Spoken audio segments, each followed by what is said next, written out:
바이블 코칭 시리즈 10번째 시간입니다. 하나님은 감당할 수 있는 시험만 주시나요? 질문형으로 끝냈습니다. 성경에 분명히 하나님께서는 너희가 사람이 감당할 시험밖에는 너희가 당한 것이 없다. 다시 말하면 너희가 이제까지 부딪혔던 여러 가지 시험의 문제는 너희가 다 이길 수 있는 것들이었다. 그런 말입니다.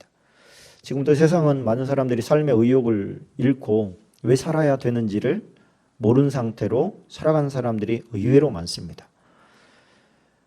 공허한 것이죠. 그 공허함이 굉장히 큰 어려움입니다. 권태롭고 왜 살아야 되는지 모르겠고 삶의 의미를 찾을 수가 없는 것이죠. 그것이 우울증으로 오기도 하고 여러 가지 이유들로 오기는 합니다. 또 한쪽에는 너무 외부로부터 오는 시련이 커가지고 돈 문제, 사람 문제, 또 사업 문제, 인간관계 문제 이런 문제들이 너무 괴로워가지고 살고 싶지 않다.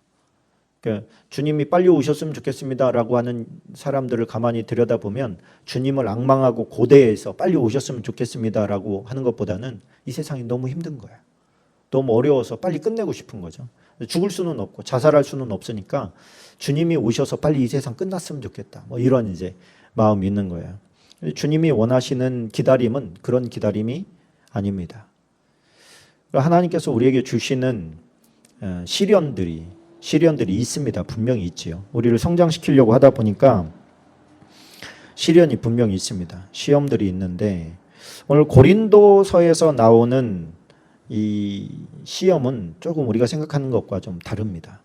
결론부터 얘기하자면 감당할 수 있는 시험만 주시지만 기도하지 않으면 작은 거에도 무너지게 되고 기도하는 자리로 나가면 큰 시험도 이기게 되더라는 거예요. 이 결론이니까 다시 한번 되새김해 봅시다. 기도하지 않으면 작은 시험에도 넘어지고 기도하는 자리에 있으면 큰 시험도 이기더라. 아멘. 그렇습니다. 주님께서는 성경에 그 많은 사람들을 동원을 해서 우리에게 많은 예들을 보여주십니다. 그래서 성경은 강해 설교를 하지 않아요. 너무 감사하게도. 강해 설교가 이 시대 최고의 설교라고 하는데 저는 그렇게 생각하지 않습니다. 이 성경은 스토리텔링을 하고 있어요. 하나님께서 이야기를 해주시는 거예요. 어른이 어린 아이의 5살짜리, 6살짜리를 놓고 이야기를 풀어가듯이 그렇게 이야기를 해줍니다. 쫙 이야기를 해주시는 거예요. 그러면서 중요한 건 뭐냐면 우리가 배움이 부족해서가 실패하는 게 아니라 우리가 그 배움이 시기적절하게 떠올라야 되는데 그게 안 떠오르는 거예요. 그래서 막 화가 나려고 하는데 분내는 것이 하나님의 사람에게 합당치 않다. 이런 말씀이 딱 떠오르면 얼마나 좋겠어요. 근데 그럴 때 안 떠올라. 막 한참 다 쏟아붓고 기진맥진해가지고 돌아서서 가만히 있으면 그때 떠오르는 거죠. 그 어떤 사람들은 그때도 안 떠올라요. 언제 떠오르느냐? 하나님의 말씀을 정해놓고 볼 때. 그래서 이 우리나라 가운데서 굉장히 큰 축복이 뭐냐면 큐티예요. 큐티를 시간을 정해놓고 하는 큐티는 더 좋습니다.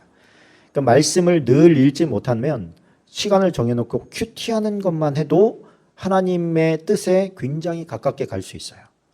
왜 그러느냐? 우리가 생각에 사로잡혀 있으면 금방 가거든요. 시간은. 일을 할 때도 금방 가고 내가 그 시간을 따로 이렇게 떼놓지 않으면 뭐를 해도 그 시간은 금방 가게 돼 있어요. 그런데 그 시간은 내 영혼을 돌보는 시간이에요. 내 영혼을. 할 일이 얼마나 많습니까마는 내 영혼이 제일 중요하기 때문에 내 영혼을 돌보는 시간이 필요한데 그게 바로 말씀을 보는 시간과 기도하는 시간이에요. 하나님께서는 말씀을 통해서 우리에게 해결책을 제시해 주십니다. 그래서 성령께서는 그 해결책을 떠오르게 해 주십니다. 그래서 우리가 기도의 자리로 가면 일단은 승리하게 됩니다. 그런데 우리가 왜 기도를 안 하게 되느냐? 현실적인 문제가 닥쳤는데 보이지 않는 하나님께 기도하는 것은 너무 추상적으로 보이는 거예요. 이거는 막 현실인데 기도해 그러면 야 무책임한 것처럼 느껴지는 거죠. 아니 지금 내가 지금 죽게 생겼는데 기도하라니. 기도는 왠지 여유만만하고 좀 살만할 때 하는 것 같은 그런 느낌이 드는 거예요. 그럼 현실은 너무 긴박하게 돌아가는데 기도는 너무 한심스럽게 늦는 것처럼 생각되는 거죠. 그러니까 기도를 잘 안 해요. 뭐를 하려고 하느냐? 자꾸 통화를 하려고 하고 대화를 하려고 하고 이야기 상대를 막 찾아요. 그러니까 하나님이 주시는 코칭을 못 듣는 거예요. 하나님께서 주시는 코칭이 더 빠르겠어요? 저 사람이 나한테 얘기는 충고가 더 빠르겠어요? 당연하죠. 근데 하나님의 음성을 들을 수 있는 귀가 막혀 있고 기도를 해도 아무 말씀도 안 하는 것 같으니까 사람을 자꾸만 기대게 되는 거예요. 근데 우리가 페이런하고 하나님과 독대할 수 있는 공간을 찾아서 하나님 앞에 엎드리고 음성을 기다리면 저는 하나님께서 말씀하신다고 생각합니다. 5분도 못 기다리고서 하나님께서 나에게 말씀하지 않으시네 이런 게 아니라는 것이죠. 그래서 사람이 해결할 수 없는 문제를 가지고 제일 먼저 가야 될 곳이 하나님 앞인데 제일 나중에 가요. 방법 다 해보고 그래도 안 되면 마지막에 하나님께로 가요. 이게 얼마나 미련한 것인지 모릅니다. 임신하는 것. 사람이 어떻게 할 수가 없는 문제죠. 그렇죠? 한나와 분인나를 보면 분인나가 한나를 막 격동시킵니다. 화가 나게 만드는 거야. 제풀에 나가 떨어져서 일찍 병 얻어서 죽으라고. 계속 옆에서 막 얘도 못 낳는 년 그러면서 막 계속 욕해 되는 거예요. 죽을 지경이에요. 저거는 첩인데 아니 조강지처를 갖다가 막 옆에서 계속 갈구는데 남편이 없을 때 그랬겠죠. 그죠? 이게 해결을 못 해주는 거예요. 남편도 해결을 못 해줘요. 남편이 애를 못 갖게 하고 싶어서 그러겠습니까? 안 생기니까 어쩔 수가 없는 거예요. 그게 현실이죠. 현실 때문에 죽겠는 거예요. 너무너무 힘든 거예요. 사무엘상 1장 6절에 보니까 이렇게 말해요. 여호와께서 그에게 임신하지 못하게 하심으로. 그러니까 원인은 누구에게 있던 거예요? 하나님께 있던 거예요. 하나님께. 그러면 어디 가서 찾아야 돼? 하나님께 가서 찾아야 될 거 아니에요. 하나님께서 왜 임신을 못하게 심술을 부리셨나? 이게 중요한 거죠. 왜 그러셨겠어요? 그로부터 태어날 아이를 하나님께서 받으시려고 사무엘을 완전히 하나님께 드려진 바 되게 만들기 위해서 임신하지 못하게 한 거예요. 그리고서 그의 입에서 자식 주시면 하나님께 드릴게요 라고 하는 서원이 나올 때까지 기다리신 거죠. 그러려면 어디로 가야 돼? 성전 기도하는 지금은 어디서나 기도할 수 있지만 그 당시에는 성전에 가서 기도해야 된다 이런 생각을 가지고 있던 때니까 성전에 와서 기도할 때까지 기다리신 거예요. 성전에 안 갔어 봐요. 나한테 애도 안 주는 하나님, 난 거기 가기 싫어. 이거 하나님께서 안 주시는 거잖아. 그런 하나님 나 믿기 싫어. 그러고 안 가면 뭐 끝까지 대책 없는 거죠. 하나님께서 손해 보십니까? 그렇다고? 그래서 속이 뒤집히는 일이 있을 때 하나님께로 나아온다. 그럼 하나님께서 해결해 주신다. 그것도 놀라운 축복으로 해결해 주신다. 기도할 때까지 기다리셨고 기도에서 얻은 자식이 하나님 앞에 정말 위대하게 쓰임받는 줄로 믿습니다. 시편 64편 1절로 2절에 보면 이런 말이 나와요. 하나님이여 내가 근심하는 소리를 들으시고 원수의 두려움에서 나의 생명을 보존하소서. 주는 악을 꾀하는 자들의 음모에서 나를 숨겨주시고 악을 행하는 자들의 소동에서 나를 감추어 주소서. 사울이 다윗을 죽이려고 쫓아다니는데 다윗은 약자예요. 너무 약자예요. 어디로 도망가야 살 수 있는 길인지 알 수가 없어요. 어디에 사울의 군사들이 매복했는지 알 수가 없어요. 근데 계속 죽이려고 하는 거예요. 어떻게 해요 그 일을? 현실적인 문제잖아요. 기도한다고 하나님께서 팍팍 응답해 주십니까? 보니까 기도에도 확실한 응답이 별로 없었어요. 다윗을 보니까. 그럼에도 불구하고 기도했어요. 그게 다윗이에요. 어떻게 해서든지 하나님과 연동시켜서 살아가려고 했던 거예요. 다윗은 시편에 굉장히 많은 기도를 남겼는데 그 기도들을 내용을 보면 하나님께서 아무 말씀도 안 하신다는 거예요. 그런데 초반에 불편한 기도로 시작했다가 끝마무리 가서는 감사와 영광으로 끝나요. 그것은 무슨 얘기냐면 기도하는 중간에 하나님께서 그의 마음을 붙들어 주셨고 변화시켜 주시고 평화를 주셨다는 거예요. 평안을 주셨다는 거예요. 그러니까 시작할 때와 끝날 때가 기도의 주제가 달라지는 거예요. 그러니까 견디고 사는 거예요. 그 추격에서 그 압박감에서 견디고 살아갈 수 있는 것은 결국에는 하나님께서 주시는 평안이 아니면 그 스스로 제풀에 지쳐서 죽습니다. 그래서 우리는 누군가 나를 죽이려고 할 때 우리가 지금 현실적으로 누가 나를 죽이겠어요? 살인 청부업자가 누가 있겠습니까? 그러나 환경은 어려움은 나를 압박하는 것들이 있잖아요. 그 압박하는 것들이 뭐 사람마다 다 다르겠습니다만 그거 가지고 어떻게 해야 된다는 거예요? 하나님 앞에 오라는 거예요. 하나님 앞에 와라. 응답이 없어도 와라. 하나님께서 명확하게 말씀해 주시지 않아도 와라. 와서 기도해라. 내 이름을 불러라. 여호와의 이름을 부르는 자가 승리한다. 할렐루야. 그럼 우리가 기도해도 아무 말도 안 들리던데요? 이거는 정말 성경을 모르는 얘기예요. 하나님께서는 아무 말씀 안 하셔도 듣고 계십니다. 그래서 하나님 앞에 나오는 사람이 승리를 하는 거예요. 육체적인 병을 입었는데 왕이 병을 입었어요. 히스기야가, 아사가 병이 들었어요. 왕들인데도 불구하고 의사가 부족해서 뭐 의사를 안 썼겠어요? 약을 안 썼겠어요? 다 써도 안 되는 거예요.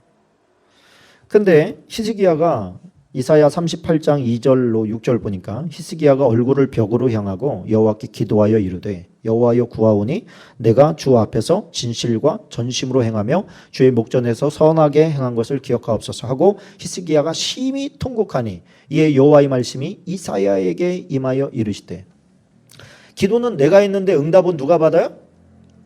이사야가 받았어요. 이사야가. 다윗도 마찬가지예요.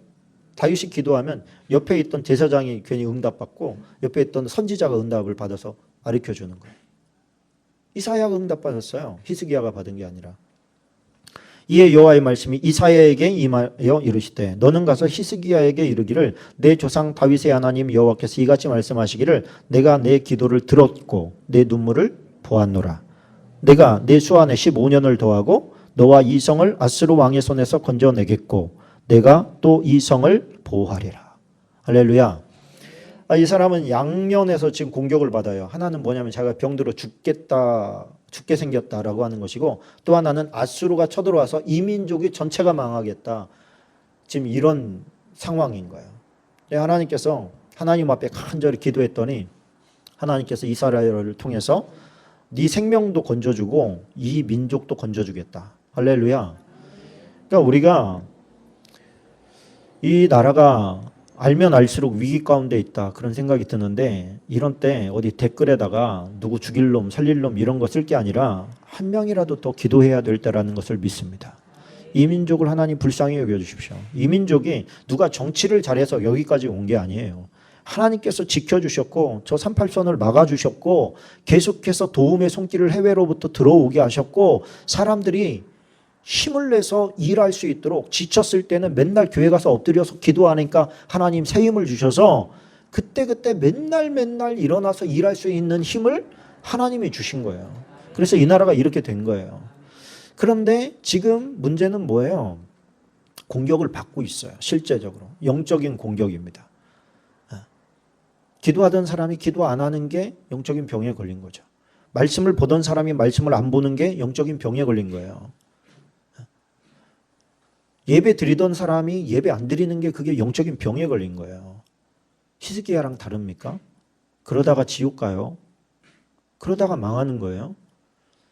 그런데 지금 히스기야의 위대한 점은 뭐예요? 와서 네 집에 유언해라. 그렇게 말했는데 거기서 굴하지 않고 하나님 앞에 기도한 거예요. 그때 갔으면 제가 볼 때 더 좋았는데 하나님 앞에 기도했어요. 살려달라고. 그러니까 또 하나님께서 들어주시잖아요.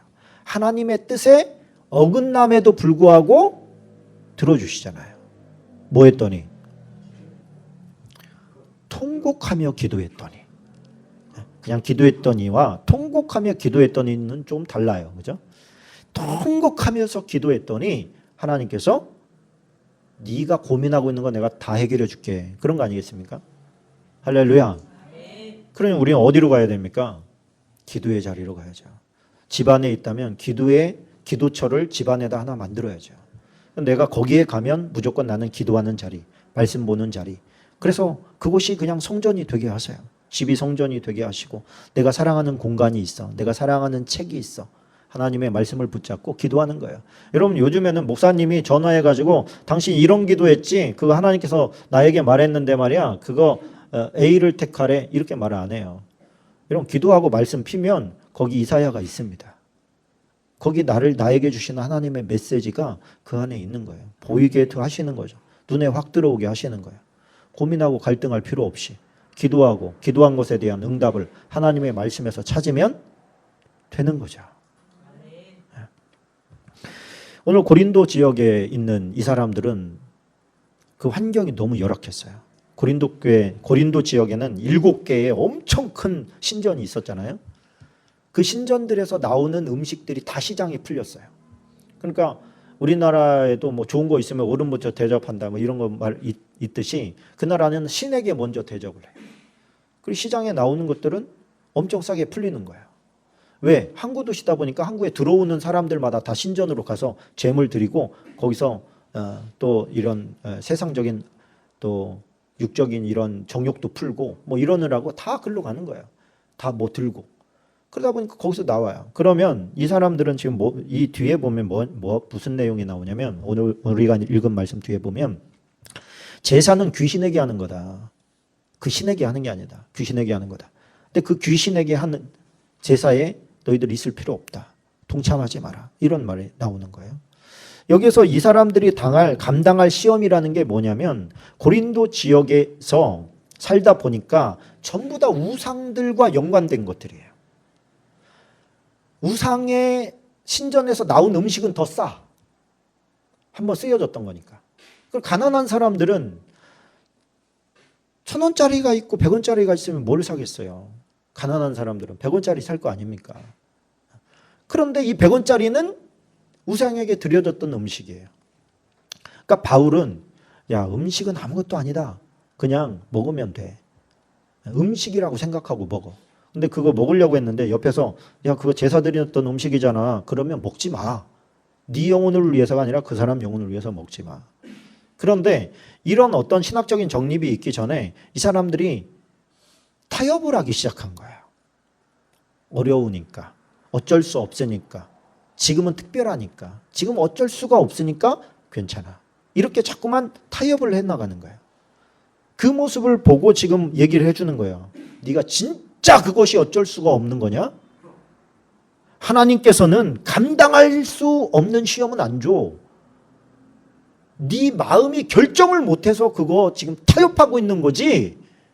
진짜 네가 감당하지 못하기 때문에 그 음식 먹고 그 술집 들락거리면서 섹시 기웃짓거리는 거 아니잖아.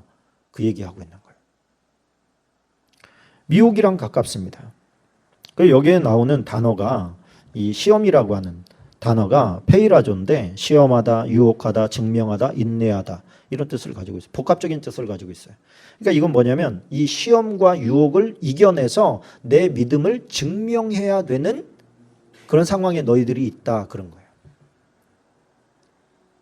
어려운 일이죠. 그렇죠? 환경이 어려운데 어떻게 그걸 증명할까? 우리가 고난주간을 앞두고 예수님의 기도를 생각합니다. 예수님께서 이제 내일이면 내일 밤에 목요일 밤이죠. 이제 감람산에서 기도하십니다. 기도하실 때 뭐라고 기도하시죠? 아버지여 만일 아버지의 뜻이거든 이 잔을 내게서 옮기시옵소서. 그러나 내 원대로 마옵시고 아버지의 원대로 되기를 원하나이다. 하늘로부터 천사가 하늘로부터 예수께 나타나 힘을 더하더라. 예수께서 힘쓰고 애써 더욱 간절히 기도하시니 땀이 땅에 떨어지는 핏방울같이 되더라. 기도 후에 일어나 제자들에게 가서 슬픔으로 인하여 잠든 것을 보시고 이르시되 어찌하여 자느냐 시험에 들지 않게 일어나 기도하라 하시니라. 여러분, 내가 원하는 마음, 예수님이 원하는 마음과 아버지가 원하는 마음도 다를 수 있다는 거예요. 그런데 기준은 하나 있어야 되는 거예요. 할렐루야. 여러분, 우리가 원하는 것과 하나님이 원하는 것이 같을 수도 있고 다를 수도 있어요. 그런데 기준은 하나여야 돼. 그 기준을 나를 내려놓고 하나님의 기준에 나를 맞추는 게 성도입니다. 그러니까 나를 위한 하나님이냐 하나님을 위한 나냐, 이게 크리스천에게 주는 가장 큰 명제예요. 너는 하나님을 어떻게 믿냐? 하나님을 위해 존재하는 너냐? 너를 위해서 존재하는 하나님이냐? 만약에 하나님이 나를 위해서 존재하신다면 그거는 하나님의 우상과 별반 다를 게 없습니다. 우리는요, 우리를 포기한 사람이에요. 우리는 십자가에 못 박은 사람이에요. 이미 끝난 사람이에요. 우리는 예수 그리스도의 종으로, 천국에서는 자녀로 인정해 주시고 이 땅에서 자녀로 인정해 주시지만 우리는 자원한 종으로 이 땅을 살아갑니다. 그런데 자꾸 내 고집 세우려고 그래. 주인의 명을 어긴다는 것은 옛날에는 그거는 몰매 맞을 짓이었어요. 주인님, 저는 그렇게 생각 안 하는데요. 이런 종을 생각해 봤어요? 종은요, 얘 주인님밖에 없어요. 얘 주인님. 기준이 하나라는 거예요. 하나님의 말씀만 옳습니다. 하나님의 말씀이면 순종합니다. 그럼 게임 끝나는 거예요. 근데 자꾸만 거기다 내 뜻을 접목시키려면 어떻게 됩니까? 기준이 사라져버려요. 예수님도 하나님이신데 기준이시죠.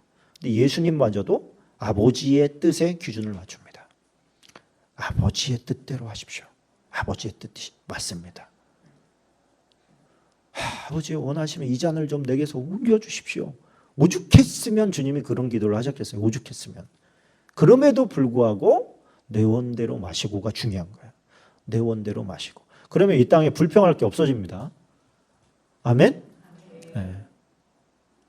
내 원대로 마시고 이걸 믿음으로 고백할 수만 있으면 하나님에 대해서 원망할 게 없어져요. 하나님이 원하시는 건가 보다. 이렇게 믿으면 감사가 넘칠 줄로 믿습니다. 오늘 하나님은 감당할 수 있는 시험만 주시나요? 여러분 생각은 어떻습니까? 아멘입니다. 단지 그 시험을 작은 거든 크든 이기기 위해서는 어떻게 해라? 기도의 자리로 나아가라. 시험에 들지 않게 일어나 기도해라. 여러분, 기도하는 인생은 시험 자체에 빠지지 않는다는 뜻이에요. 그리고 빠지더라도 쉽게 이겨냅니다. 하나님께서는 우리가 무엇이든지 감당할 수 있는 것만 주셨는데, 우리가 세균도 마찬가지 아닙니까? 세균도 하나님께서 사람을 만드실 때 이겨낼 수 있게 만드셨어요, 우리를.